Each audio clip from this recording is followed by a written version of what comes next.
What's going on, guys? This is Rob, and we are back with Infernal Hulk, who's quite literally unleashing hell on Earth. Now, for those of you guys who need a bit of a refresher on what's been happening with Infernal Hulk, because it's been a while since we covered it, the long and short of this is that Bruce Banner and the Incredible Hulk are split into two different beings, and that the Incredible Hulk body, or persona, is currently possessed by somebody known as the Eldest, who's the daughter of essentially this goddess named Venruvio, who quite literally is as powerful, or seemingly as powerful, as the one above all. But where Venruvio was defeated, and then in turn, the Eldest chose to awaken Venruvio, Venruvio was demoralized by that loss. And so in turn, the Eldest consumed Venruvio, took all of her power, and is now preparing for another war against the one above all, which is actually going to unfold in issue number 5. And so what this does is this leads to this really cool statement, right? This kind of explanation in the sense that it says, this is not the Hulk that you have known. He's something more now. He holds some kind of sway over other monsters. An army of them is gathering around him in the Appalachian Mountains. The US threw a full National Guard division at him, and he turned them into something horrible, which he did. In the first issue, the last one that we covered, he just kind of transformed pretty much all of them into these monsters, which, if you're familiar with Marvel lore, there's actually a whole basis surrounding that, and we'll talk about that here in a minute. But the monologue goes on. We've been tracking Hulk's movements via satellite. We just lost him over the Atlantic Ocean. He's not just coming for us, he's coming for you, and he's coming for everything. And that's when you find out it's Bucky Barnes talking directly to Namor the Submariner. Now, here's the thing. When it comes to Namor in Marvel Comics, outside of things like the Illuminati or potentially even events like Civil War, it's largely one of these you stay away, I stay away type things. The reason why I say kind of with Civil War is because during that story, you actually ended up learning that Namor the Submariner had secretly been creating splinter cells across Earth in the form of Atlanteans that had the ability to breathe on the surface through magic and so on, so that if the surface ever decided to launch an invasion against Atlantis again, that they could actually nip the whole thing in the bud and take the surface out before they became a threat. But for the most part, he just kind of stays down in Lumeria, right, within his Atlantean kingdom, and minds his business. And that's why he says, you surfacers have always spoken thus of Hulk. You cannot control him, so he is a threat. Scarcely one season passed, he was our ally. Now, we are to what? Destroy him? And that's where Bucky says, you should be more worried about this, Namor. He disappeared over the North Atlantic. He could be making a move for the Atlanteans or recruiting for his army. And that's where Namor just says, the oceans have monsters aplenty. Some are as old as the oceans themselves. Not one of them would follow any surface-dwelling brute. I have no love for Hulk nor Banner, but I will not slay your dragon for you. If you wish to bring him to heel, do it without my help. But in the midst of this whole speech, quite literally, the dome of Atlantis just starts getting smashed in. And in turn, Bucky just says, Namor, it's him, right? Get out of there. And that's where Namor just says, tend to your own home, Barnes. I will tend to mine. And that's where this voice kind of comes out of nowhere and says, speak the name of he who dares awaken. And that's the crazy thing, because initially we don't know who this is. And what ends up happening is Namor tells all the Atlanteans, right? Do not attack the beast. Save what Atlantean lives you can. So literally everyone's just fleeing as fast as humanly possible. And that's where Namor addresses him directly, right? Ngathill, the God Eater. I thought you were a story for children. And he just like blasts Namor the Submariner. Now, here's an important thing to understand here. Let's kind of sidetrack from this story for a second, because there's some really dope lore that's involved. So a lot of you guys know that more recently in Marvel Comics, there have been changes made to things like the Elder Gods and their origins and different things like that. Well, this guy's not an Elder God. This guy actually predates the Elder God. He's what's known as a Great Old One. Now, the Great Old Ones are oftentimes synonymous with the many angled ones, but the Great Old Ones are simply just kind of designed to establish individuals or monsters that existed at a time long before the Elder Gods. Now, most Great Old Ones are many angled ones, guys like Shumagorath, different things like that. But there were beings that existed around that same time, so I kind of lumped them all in to effectively the same group, right? It may not necessarily be Marvel official, but honestly, it makes it easier to just kind of track the whole mythos. But the general gist here here is that the Great Old Ones existed on Earth kind of alongside humanity. Not really humanity as we know it, really more just like early man, but they were pretty dark and they were very twisted. It was not that uncommon to see these individuals tortured, tormented, different things like that, sacrificed in rituals by the Great Old Ones, all for the purpose of attaining power. The problem with the Great Old Ones in Marvel Comics is that it's twofold. The first is that there isn't really a definitive chronological timeline of the Great Old Ones, which is to say it's not cleaned up. It's still kind of messy, right? This is officially when they emerged. This is officially when they were gone and why they were gone. Instead, it's just kind of like varying stories that have been told over the years for why they vanished. For example, the Walk on the Wild Side story from Strange Tales Volume 2, Issue number 4 from Peter Gillis back in 1987, which is what Philip Kennedy Johnson really seems to be drawing on here, established the idea that where individuals like Shumagorath were ultimately banished by Size Neg, and honestly, that's the only real definitive explanation we have, mostly because Size Neg was very popular at one point in time in Marvel Comics, given how powerful he was, and Shumagorath is really the most popular of the Great Old Ones within Marvel Comics, that while Shumagorath and most of the Great Old Ones were ultimately banished, that some remained on Earth, and specifically, Ngathil's one of them, right? On the other hand, Carnage Volume 2, Issue number 14, establishes the idea that the Great Old Ones had existed on Earth until essentially the Civil War among the Elder Gods, and then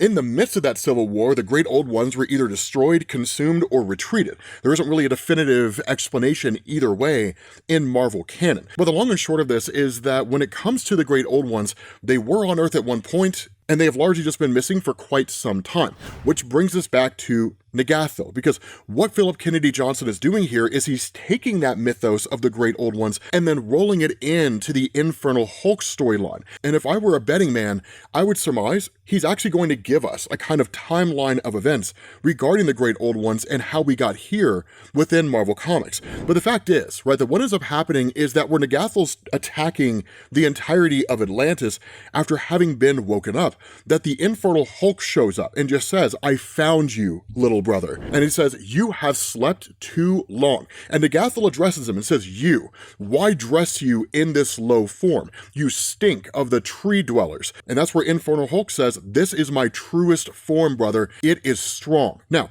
this is a metaphorical statement. It's not a literal statement. It's not as though Eldest transformed into the Incredible Hulk. To say that this is my truest form is to simply say, this is the form that best represents my rage, my aggression, how much I want to win, and how powerful I believe I am. That's really what it all kind of comes to. And that's why Ngathil responds in saying, "Get thee gone. I sleep until mother's return." But that's where Infernal Hulk says, "Our mother of horrors is dead. I lead our house now. I command you to reclaim the oceans, devour the mortals and their ships, divide their numbers and trap them on the land." Basically, go back to what you were doing when you existed alongside so many of the Great Old Ones in the early days of our race, which is why I say Philip Kennedy Johnson is taking that mythos and rolling it into Infernal Hulk, because Mother of Horrors, Eldest, these are all new characters that are kind of being tossed into the Great Old One mythos. And so Ngathil responds and asks, right, "You command Ngathil." And that's where he says, "If mother be dead, it should not be you who rules. It is he who be the strongest." And that's why the Eldest chose the body of the Hulk. Because one of the long-standing bits of mythos when it comes to the Incredible Hulk within Marvel Comics is that the angrier Hulk gets, the stronger Hulk gets. But there have been instances in Marvel Comics when the Incredible Hulk's strength can be artificially augmented and increased, despite the fact that he's not in a state of rage. And so this is essentially what happens here, is that in turn, where the Eldest is consumed, right, by Ngathil, quite literally swallowed whole, and it's just down in its stomach, that all these little monsters and critters kind of start coming out of the woodwork trying to consume this guy. Presumably that's what happens whenever you get swallowed. Human or any other creature, a whale or whatever, these things come out and literally just start tearing you apart. And so Eldest just says, "Well struck, brother, but you are not strongest," and quite literally just starts punching holes in the gut of Ngathl and tearing all these creatures apart. But notice this, the Hulk's rage is not increasing. He's not getting angrier and angrier. And if he is, he's simply just not showing it. And so it's one of the things where this incredible level of strength, this enhanced level of strength, is being tapped into. Now, it is also important to understand here that because the Hulk is possessed by the eldest, his base level of strength has already been enhanced just by the nature of that possession. So that could very well be what's happening here, right? Instead of the Incredible Hulk operating on a 10 when he normally transforms, and then just like jumping by base 10 numbers the angrier he gets, that instead he starts off at like a 20 and then just starts jumping by like base 20 numbers or something along those lines, right? There isn't really a clear line of distinction in terms of like how his strength works in the here and now. It's just kind of guessing. But that's where he just says eldest, hardest, strongest, right? And just starts tearing through his brother's gut and just says cruelest, wickedest, Hulk, yield or die, brother, for I have become truly invincible. And so in that moment, his brother just kind of like roars and then spits him back out. And that's where the Infernal Hulk says, poor old Ngathl, I did not wake you just to kill you, right? He says, I woke you to make you stronger. And in turn, Infernal Hulk reaches out and touches Ngathl. And when that happens, he bestows him with a portion of his strength. And he says, accept my gift and obey me. Reclaim our oceans.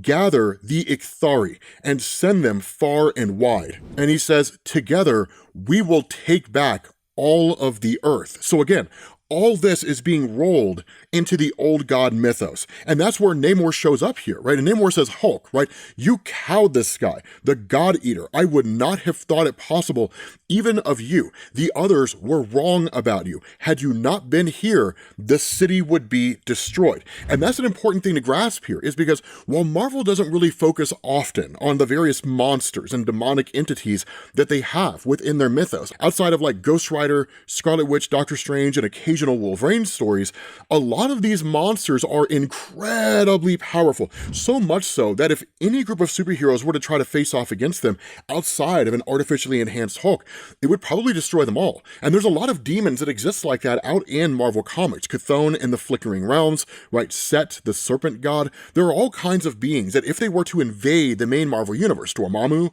is a classic example, they would lay waste to the superhero landscape. And there's almost nothing anyone could do about it. For example, if Zom were to invade the main Marvel universe, I would say there's a credible argument to be made. Not even reality warpers would stand a chance against the power of Zom, and Zom would destroy them all, because Zom was so powerful, Eternity had to go to the Living Tribunal and ask for aid, and the Living Tribunal had to lock Zom away. That was a level of power that guy had, right? Doctor Strange does not draw on his power willy-nilly. So it's kind of nuts when you start getting into like these ethereal and demonic forces within Marvel. But where Namor is addressing the Infernal Hulk, the Hulk turns around, right, and just says, I sent Ngathl away because your deaths do not yet interest me. When they do interest me, you will see me again. And in turn, he just takes off. And so that's where the Atlanteans ask, right, how will we defeat such beasts as this? Because monsters are being woken up all over the world. And Namor just says, the surfacers spoke true. We have not the strength nor the craft to face him alone. Before he returns, we must find Bruce Banner. And so that's when you pick up with yet a kind of post-credit scene with Bruce himself, right? And he just kind of jumps back to him at this office party, right? Where he's just kind of working this mundane job and living this mundane life, right? Out here in Muncie, Indiana. And it's honestly kind of endearing, right? When they're going back and forth, right? You know, say happy birthday, and then one of them says, Heather, you and David get in some photos. I haven't got you in a single one yet, right? And that's where they say, okay, well, David likes taking photos and I've been stuffing my face the whole time. And that's where like a news broadcast comes on of like this monster out in the Atlantic Ocean. And this woman says like, guys, are you seeing this news, right? This is crazy. And that's where she says, David and I stay pretty out of the loop, right? We don't really focus on what's happening in the outside world. So for the most part, Muncie is kind of like an enclosed system to a degree, right? They just kind of exist in their own little world, and that's basically it. And that's where Ricky just says, I hear that too, right? It's just depressing. And he's like, I got to practice some self-care, right? I mean, you can't let the world get to you that way.